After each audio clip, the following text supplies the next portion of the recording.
Christmas from the edge of the moon. On Christmas Eve, 1968, the world was tired. America had buried leaders, watched cities burn, and counted the names of young men lost in Vietnam. Trust felt thin. Hope felt distant.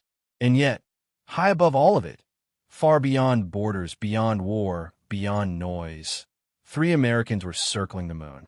The mission was called Apollo 8. Inside the spacecraft, Frank Borman, Jim Lovell, and Bill Anders floated in silence as the moon's gray surface slid beneath them. No human beings had ever gone this far. No one had ever seen Earth from here. Then Anders looked out the window. "Look at that," he said quietly.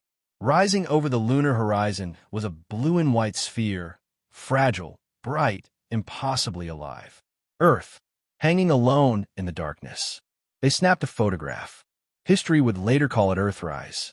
That night, as hundreds of millions tuned in across the globe, the astronauts read words older than any nation, older than any war. In the beginning, God created the heaven and the earth. There were no speeches, no politics, just scripture, spoken calmly from the edge of creation, followed by a simple message. Good night, good luck, a Merry Christmas, and God bless all of you on the good earth. For a few minutes, the world stopped arguing. People cried in living rooms. Soldiers listened on radios. Families leaned closer to their televisions. From space, humanity saw itself, not as enemies or rivals, but as one small home drifting through a vast darkness. America did not fix its problems that night, but it remembered something it had almost forgotten, that we share one world, that we are small, but not insignificant, and that even in the hardest years, wonder can still find us. Sometimes the most powerful Christmas message doesn't come from a church or a battlefield, but from three men, alone in space, reminding Earth who it is. Historical note. On December 24th, 1968, Apollo 8 became the first crewed spacecraft to orbit the moon.